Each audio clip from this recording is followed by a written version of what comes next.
Hi, welcome back. I'm Theresa Bruno, the host of the Soul Talks podcast, and I'm here again today with Sherri Ryland, our resident therapist. And we've spent a few weeks talking about trust and boundaries, and it just seems like this is an endless topic and that we could talk about it for a year of Mondays, and we might do that.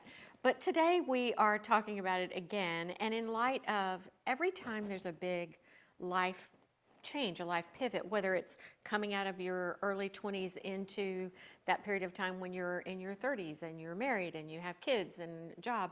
And then what happens, when you are in your 40s and 50s and you're going through menopause, or you become an empty nester, or you're divorced, or you're widowed, how you have to invent almost or reinvent your self-trust, your boundaries, and to some degree, your identity.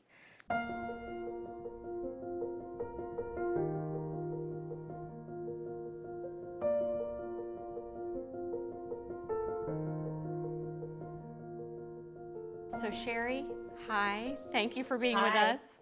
I'm happy to be here. This is where I live in this moment, Yeah, right? So I just turned 50, and so I'm living that whole thing. Kids leaving, going to college, being on the verge of being an empty nester. My oldest is about to go away to college after some staying around a little longer than he wanted to, I guess.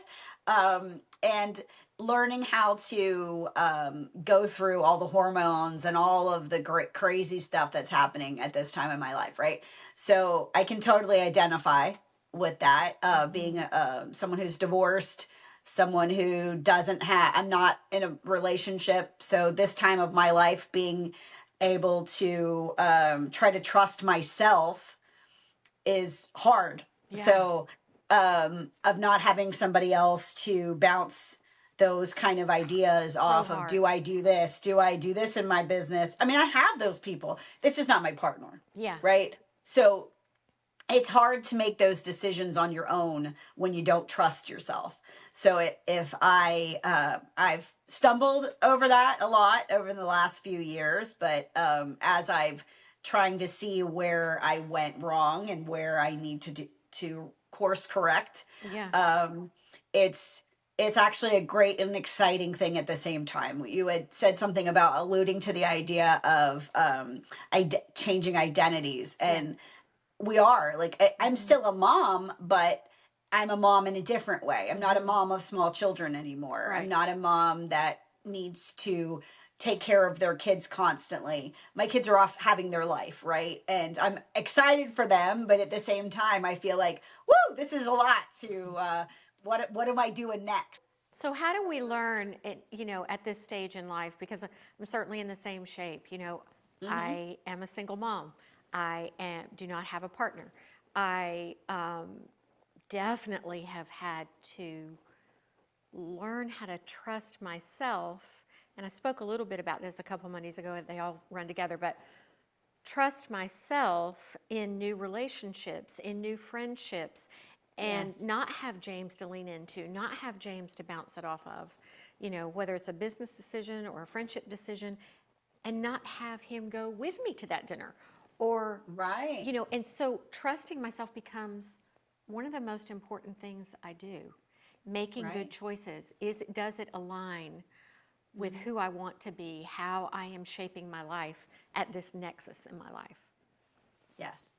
So when I think about that, I think about this one thing that my father said that really sounds terrible, but I'm going to say it anyway. Is when I when I was getting divorced, my father said to me, "Sheri, we start out in this world by ourselves and we end by ourselves." Which I thought that was really, thanks a lot for saying that to me in a time when I don't want to hear that.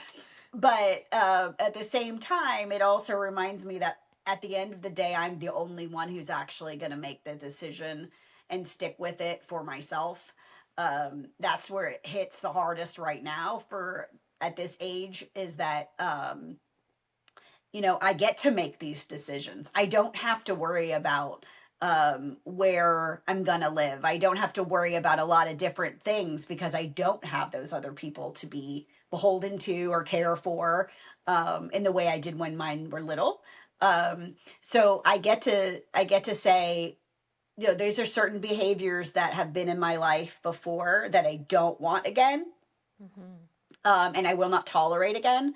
So, which is very different when I was in my 30s or 40s, Yeah. right? So, trusting myself to say, I have met people in my life who've shown me what's good, what's positive, people I want to be around. My body feels comfortable around them. Mm-hmm. I feel peaceful. I can let my guard down with those people. That's what I'm looking for. I'm looking for that feeling in my body to say, are these the right people in my life?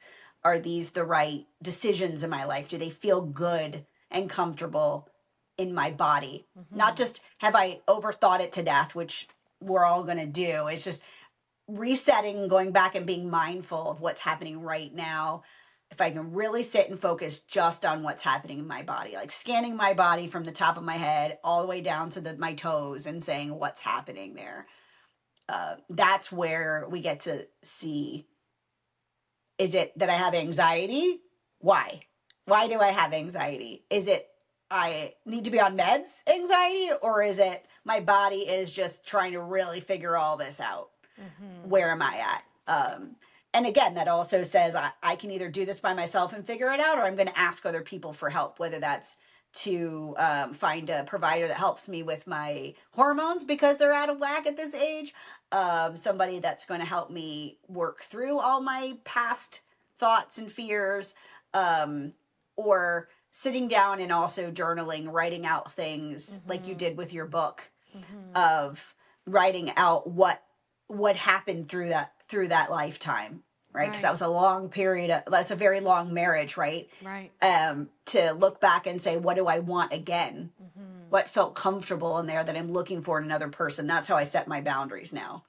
Yeah, and I've gotten, a lot of good advice that I now live by, that I didn't need so much in a long, stable marriage that had a lot of trust in it. Mm-hmm. But like now, I really write down what I want in a partner, for instance. And I Mm-hmm. reread that a lot because Yeah. I want to live by what I really want. Right. I don't want to choose because I'm not holding my boundaries. Right. And Or at this age, you get to decide that when you're in your 20s, you're looking at potential, yeah. right? I'm not looking for potential anymore. If you aren't where I need you to be, sorry, right? I'm not going to try to fix you. I'm not going to try to make you better. That's my boundary. If I'm not happy with what you're at now, I'm not looking for the possibility of you getting better. If Yep. yes, you're going to have issues, but if I can't handle those issues I see right now in front of me, then you're not for me. That's how I can trust myself. And I think another place that I'm learning a lot about too is trusting myself with adult children. Things that come up. What's my role? Because Mm-hmm. in some way, I mean, intellectually, I think heartfelt the role remains large, but truthfully, the role becomes less and less as they become more, Yes. able to manage their lives. And that's one of those places where the trust completely changes. Yes. Doing less is often better. Holding back and not identifying with what they're going through, which I have a son who will say to me, "Mom, this is about me. This is not Right. about you." If I identify, I go, "Oh yeah, I feel that." Mom, this story is Right. mine. But trust becomes such a different thing. Self-trust Mm-hmm. becomes such a different thing at this Right. age. Absolutely. Right. And we have those stories. We have that evidence. We have a lot more of it now of what didn't work. Yeah. And, we get to decide what we keep of that and what we keep using. Otherwise, we get in the victim stance at this age and say, no one's ever going to love me again. I failed at all these things, and then you stay where you're at, you stay stagnant and you let other people take over you because that's where your belief is. So we can get out of that victim role by saying, no, that's not for Right. me. I don't want that to be repeated. This is a beautiful age to say that, to say, okay, I need something different in my life and don't have to stay where I was before. And I get to trust myself to make the steps to move forward. Absolutely. It's that thing, I keep talking about rewriting the story. Yes. Get up in the morning and look in the mirror and go, what story are you choosing today? Are you choosing to Yes. stay in the yuck of all that you've lost and that didn't work? Yes. Or are you Right. going, I want to come home this afternoon and when I look in the mirror, I want to really love that woman, what she did today. Absolutely. And so Right. I do think Exactly. we have that choice, constantly to rewrite the story forward positively and not in that victim place. I wish we Absolutely. had more time this Monday. This has been delightful. All right. Thank you. I love working on this topic. So I'm glad we're going to keep going forward with Yeah, it. I think we have a ways to go here. Yes. Thank you so much, Sheri. Thank you. And thank you all for being with us, listening to us. I hope that this is helpful. Please send us your comments, and we will continue on this topic if you want it, or we'll move on to others because, of course, there are many places in life that we need help. So have a wonderful week. Thank you for being with us, and we'll see you next Monday.